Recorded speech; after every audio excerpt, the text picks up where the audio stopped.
السلام علیکم ورحمۃ اللہ وبرکاتہ۔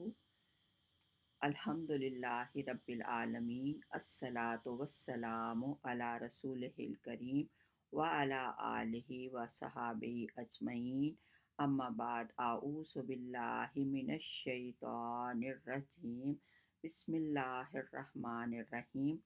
الحمدللہ، آج ہم اللہ کی دی ہوئی توفیق سے 6 آیات سکینہ کا ذکر کریں گے جو غم اور بے قراری کو دور کرتی ہیں۔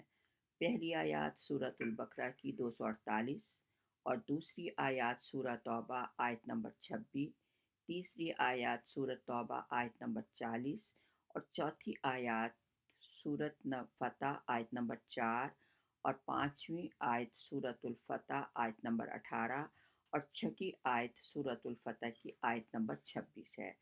آج ہم آیت سکینہ 248 پر اظہار خیال کریں گے۔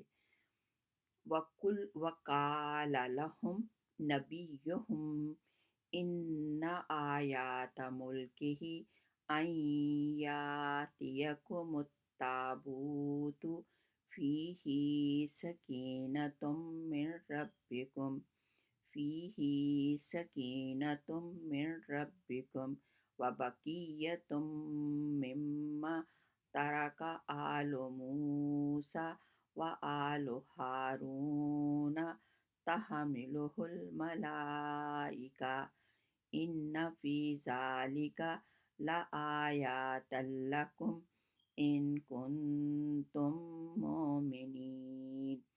اور ان کے پیغمبر بنی اسرائیل کے سموئیل علیہ السلام نے ان سے کہا کہ ان کی بادشاہی کی نشانی یہ ہے کہ تمہارے پاس ایک صندوق آئے گا جس کو فرشتے اٹھائے ہوئے ہوں گے، اور اس میں تمہارے پروردگار کی طرف سے تسلی اور تسکین کا سامان ہوگا، اور آل موسیٰ اور آل ہارون کے تبرکات ہوں گے۔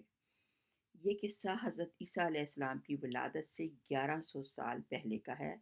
عمالقہ فلسطین کے اکثر علاقوں پر قابض ہو گئے تھے، اور بنی اسرائیل جو تھے وہ راما کے علاقے میں محصور ہو کر رہ گئے تھے، اور ایک لڑائی کے موقع پر فلسطینی مشرک جو تھے وہ بنی اسرائیل سے تابوت سکینہ جو تھا ان کا چھین لیا تھا۔ بنی اسرائیل جو تھے اس تابوت سکینہ کو اپنے لیے بڑا متبرک سمجھتے تھے۔ جب وہ ان کے ہاتھ سے نکل گیا تو پوری قوم کی ہمت جو تھی وہ ٹوٹ گئی، اور وہ یہ خیال کرنے لگے کہ اللہ کی رحمت سے ہم محروم ہو گئے، بس اس صندوق کو واپس لانا ہمارے لیے بہت ضروری ہے۔ اس تابوت میں آل موسیٰ، تابوت سکینہ کیا تھا؟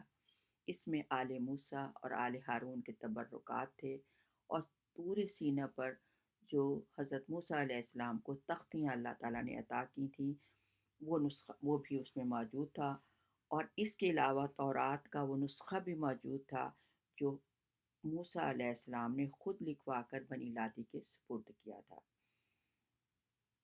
نیز ایک بوتل میں من جو تھا وہ بھی بھر کر رکھا گیا تھا تاکہ آنے والی آئندہ نسلیں اللہ کے اس احسان کو یاد کریں، اور حضرت موسیٰ کا وہ عصا بھی تھا جو اللہ تعالیٰ کے عظیم الشان معجزات کا مظہر تھا۔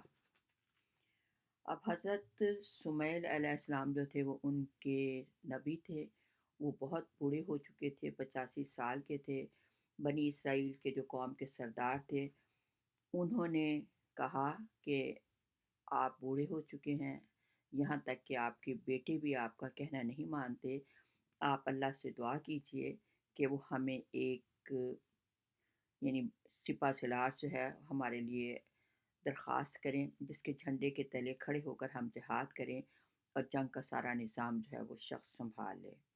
ان کی خواہش اور اصرار پر جب اللہ تعالیٰ نے طالوت کو ان کا سپہ سالار مقرر کر دیا تو لگے اعتراض کرنے کہ نہ تو یہ شخص لاد بن یعقوب کی اولاد سے ہے جس میں نبوت نسل در نسل چلی آتی ہے، نہ یہود بن یعقوب کی اولاد سے ہے جس میں حکومت پشت در پشت چلی آ رہی ہے، یہ نادار اور مفلس کب سردار قوم اور سالار لشکر بن سکتا ہے۔ طالوت 30 سالہ نوجوان، اپنے حسن و جمال میں بے نظیر، قدآور۔ ان کے نبی نے ان کو بتایا کہ اس کا طالوت کا انتخاب میں نے نہیں کیا بلکہ رب العزت نے خود تمہاری قیادت کے لیے منتخب فرمایا ہے۔ طالوت اپنے والد کے گم شدہ جانور ڈھونڈنے کے لیے نکلا، جب وہ سمیل علیہ السلام کی قیام گاہ کے قریب ہوا تو اللہ تعالیٰ نے ان کے نبی کو اشارہ کیا کہ یہی وہ شخص ہے جس کو میں نے تمہاری بادشاہی کے لیے منتخب، اسرائیل کی بادشاہی کے لیے منتخب کیا ہے۔ بنی اسرائیل جو تھے وہ کب باز آنے والے تھے؟ انہوں نے کہا دلیل پیش کیجیے آپ۔ تو پھر اللہ تعالیٰ نے اس صورت کا نزول ہوا، و اس قال لہم نبیہم، کہ ان کے نبی نے کہا کہ یہ وہ کہ اس کی بادشاہی کی نشانی یہ ہوگی کہ تمہارا تابوت سکینہ جو ہے وہ تمہیں واپس مل جائے گا۔ جب اعمال کا تابوت سکینہ کو چھین کر لے گئے تھے تو وہ اس صندوق کو جس بستی میں رکھتے وہاں پر قحط پڑ جاتا اور وبائیں پھوٹ جاتی۔ آخر کار انہوں نے تنگ آ کر خوف کے مارے اس صندوق کو بیل گاڑی پر رکھ کر ہانک دیا۔ اس وقت گاڑی بغیر کسی گاڑی بان کے ہانک دی گئی تھی، اور جب فرشتے اس گاڑی کو چلاتے ہوئے جس پر تابوت سکینہ رکھا ہوا تھا ان کے پاس لے آئے تو انہوں نے طالوت کو اپنا سپہ سالار جو تھا وہ تسلیم کر لیا۔ طالوت نہ تو پیغمبر تھے نہ نبی تھے، اللہ کی طرف سے منتخب کیے ہوئے ایک سپہ سالار تھے۔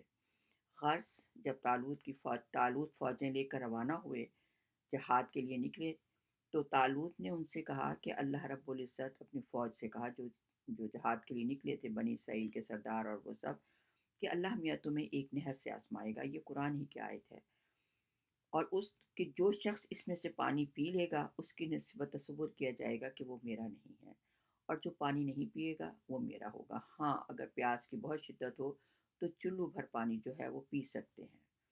جب لوگ نہر پر پہنچے تو کچھ جو تھے صرف 313 آدمی جو وہ آپ کے ساتھ رہ گئے تھے، باقی سب جو تھے وہ چھوڑ کر آپ کو چلے گئے تھے۔ جب طالوت اور مومن لوگ جو نہر کے پار ہو گئے تھے، یعنی انہوں نے نہر پار کر لی تھی، تو کہنے لگے طالوت سے لا طاقت لنا اليوم بجالوت و جنودہ، آج ہم جالوت اور اس کے لشکر سے لڑنے کی طاقت نہیں رکھتے۔ تو جو لوگ اللہ پر یقین رکھتے تھے اور وہ توکل رکھتے تھے اور اللہ سے ملنے کے خواہش مند تھے، تو وہ یہ جانتے تھے کہ بعض اوقات اللہ تعالیٰ بسا اوقات تھوڑی سی جماعت سے بڑی جماعت پر بھی فتح حاصل اللہ کی مدد سے کی جا سکتی ہے، اور وہ مومن اپنی جان کی بازی لگاتے ہوئے لشکر کے مقابلے میں آئے اور اللہ سے دعا کی ربنا افرغ علینا صبرا وثبت اقدامنا وانصرنا علی القوم الکافرین، اے پروردگار ہم پر صبر کے دہانے کھول دے اور ہمیں لڑائی میں ثابت قدم رکھ اور لشکر کفار پر فتح یاب کر۔ تو طالوت کی فوج نے اللہ کے حکم سے ان کو شکست دی۔ وَقَتَلَ دَاؤُدَ جَالُوتَ وَآتَاهُ اللَّهُ الْمُلْكَ وَالْحِکْمَةَ وَعَلَّمَهُ مِمَّا یشاء۔ امالکا کے سپہ سالار کو جو بڑا جنگجو بہادر تھا، اس کو حضرت داؤد علیہ السلام نے جو چھوٹی سی عمر کے تھے، کمزور اور بیمار تھے، انہوں نے ایک پتھر مارا اور وہ جو تھا ہلاک کر دیا۔ اور یہ اللہ تعالیٰ کا بڑا احسان ہے کہ ہر فرعون کی سرکوبی کے لیے موسیٰ پیدا فرما دیتا ہے۔ پھر اسی کی لیے پارہ نمبر 2 کی آخری آیات ہیں، تل کا آخری رکوع ہے، تل کا آیات اللہ نتلوہا علیک بالحق، اے میرے محبوب یہ قرآن کی اللہ کی آیات ہیں، یعنی یہ جو آیات سکینہ ہیں یہ اللہ کی آیات ہیں اور ہم تم کو سچائی کے ساتھ پڑھ کر سناتے ہیں۔ انک لمن المرسلین، بے شک آپ اللہ کے رسولوں میں سے ہیں، یعنی اللہ کے پیغمبروں میں سے ہیں۔ ان آیات کا پڑھنا دل کا سکون، غم اور بے قراری، اللہ پر یقین جو ہے انسان کا پختہ اور مضبوط ہو جاتا ہے۔ صدق اللہ العظیم۔ سبحان ربک رب العزت عما یصفون، سلام علی المرسلین والحمد للہ رب العالمین۔